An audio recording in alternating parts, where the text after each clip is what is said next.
It's Charlie Cameron with PassiveIncomeAgent.com, and in this video we're going to talk about 9 steps, 2 of which are optional, to become a real estate agent.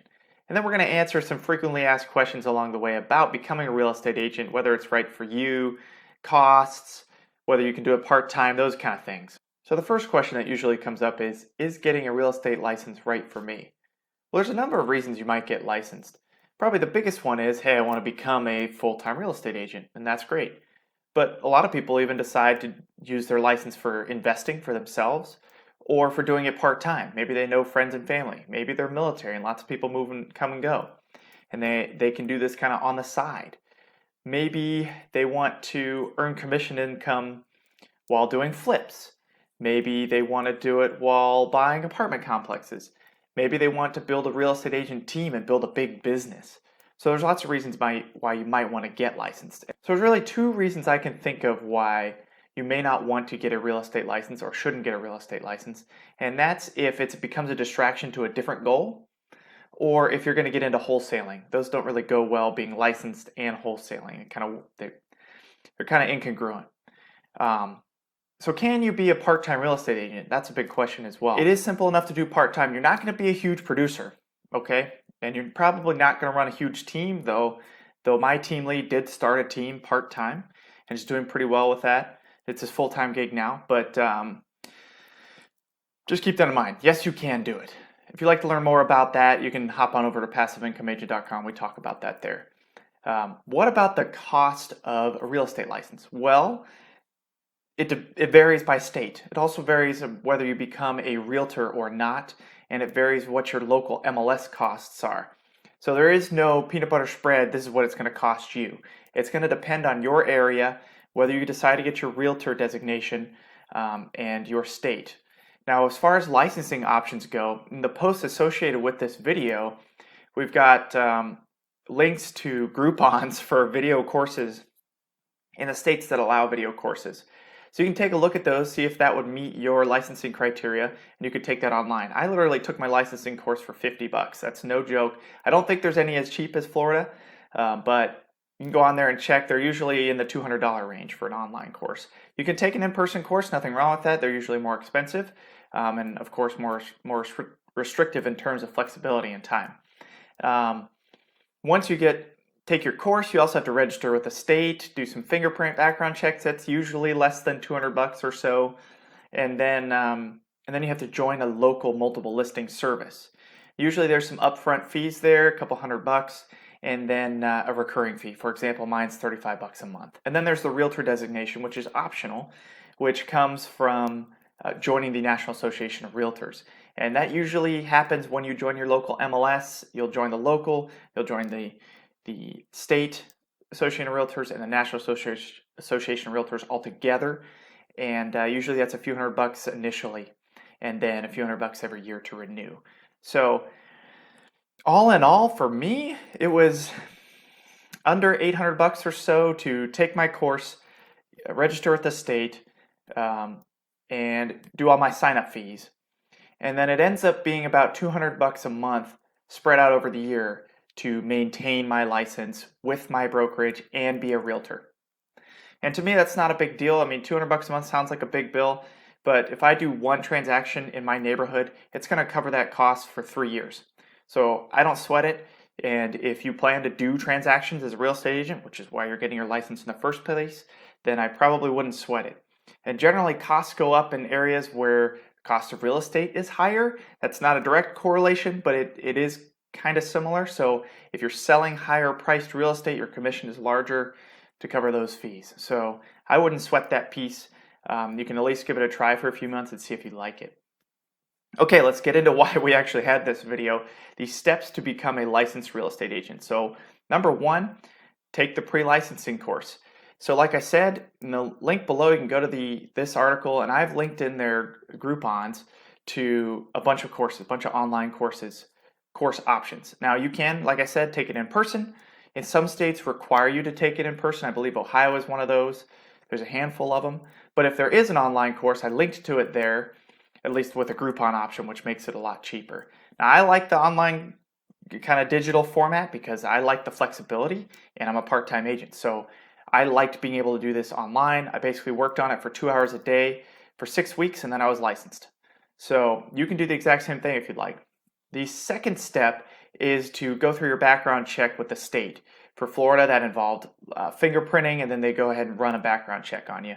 And that ended up being about $100. And then you register with the state as well. So you got to register with the state. You have to, for Florida, you have to register before you complete your course. Then the course automatically tells the state, yes, they completed. Your fingerprints background check come in. Those two things combined tells the state, okay, they're ready to test. And the state goes ahead and usually issues the test center a notice saying, hey, he or she's ready to test. So number 3 was to register with the state. So number 4 then is to go take the state licensing exam. So once you pass your pre-license course, you've done your background checks, and you've registered with the state, you go take the state exam. It's usually done at like a Pearson VUE kind of test center. You go, you knock that out, and then if you pass in a few days, the state will say, good to go. You're now licensed and you're inactive. You can go activate that license with a brokerage. Now, some states do this in reverse order. Sometimes you have to join the brokerage and then take the test, which is really weird to me. But generally, it's take your test, go hang your license now. You've got your license, you have your license number, you can go hang it with a brokerage. So now before you hang your license with a brokerage, you may, and again, this is state dependent, number 6 is join a multiple listing service, an MLS. Now that's the local listings of property. This is still done this way. I know you're thinking of Zillow and everything's global. No, Zillow just pulls from each local MLS. So there's actually an MLS for Pensacola and an MLS for the Emerald Coast and an MLS for Panama City, right? So that's all the same kind of area, but there's separate little buckets of listings of properties. So you have to decide where you're at, which one or ones do you want to join. You know, in Tampa, there's a whole bunch of them. So you may decide to join the big one or just your county.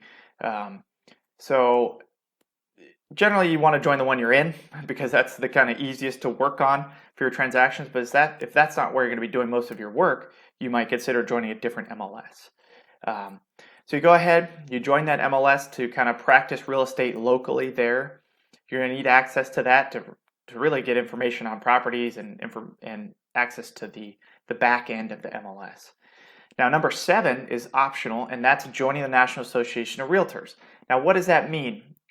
Most people assume that every real estate agent is a realtor, and that's not true. Every realtor is a real estate agent, but not every agent is a realtor. Realtor designation means you went ahead and you joined the National Association of Realtors, you passed the Code of Ethics training and exam, and it's kind of an extra level of certification that most homeowners, if that's going to be your use for your license working with homeowners, they're going to want to see that designation. If you're just going to be an investor, you know, or working with your license just for yourself, maybe it's not a big deal for you. So I went ahead and got mine. It wasn't that much more of an expense, and I wanted to learn what it was about. So I am a realtor. So that was number 7. That is optional. Number 8 is to join a brokerage.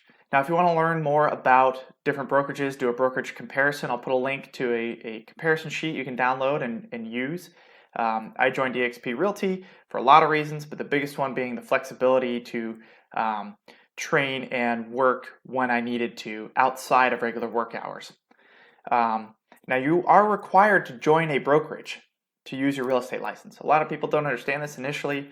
You're not like a licensed broker when you get your real estate license. That's a whole nother extra piece, more exam after you've been an agent for a certain amount of time usually to go become a broker and run a brokerage. So in order for you to practice real estate with your real estate license, you must join a brokerage because technically only a brokerage is allowed to facilitate the buying and selling of property. You work on behalf of the brokerage. So that's important. You do have to join a brokerage to use your license. And then the last step, number 9, which is also optional, is to join a team. So you can go out, you can become an agent, you can join a brokerage, and then you can go do your own thing. Perfectly fine. If you're a little hesitant about that, or maybe you want a little bit more mentorship, or you want the flexibility of having a team that provides leads. So most real estate agents also don't realize, new ones, that once you become licensed, you have to now generate leads, right? You're not just like, look at me, I got my license. Come on, homeowners, right? You have to actually lead generate in order to build up a client base and to go out and do transactions. Now, a lot of new agents don't necessarily want to do that right off the bat. They want to focus on the transaction piece and then do the lead generation later. It's really up to you. You should lead generate early and often, but by joining a team, you could potentially have the team provide leads and split commission for those leads. So the structure I joined, I can either do my own thing and pay a nominal fee for some team marketing and kind of team resources, or I can take a team lead, but maybe I don't have one this month and I do about a transaction a month. Maybe I don't have one this month, I'll take a team lead and split commission. It's a win-win, right? Or the team wins, I win, it works out. So I like that structure. I like having joined an agent team, especially as a newer agent. So if you go ahead and hop on over to that post, like I said, I've got all 50 states listed on there. If it's got a link, that means there should be a course associated with it. If the link's not good, you can just go on to Groupon and search. But if you hop on over, you can check those out. And then if you want more information on selecting a brokerage, hop on over there, and there's some information on there about different brokerages, comparing brokerages, different advantages, and things to look at when you're considering that.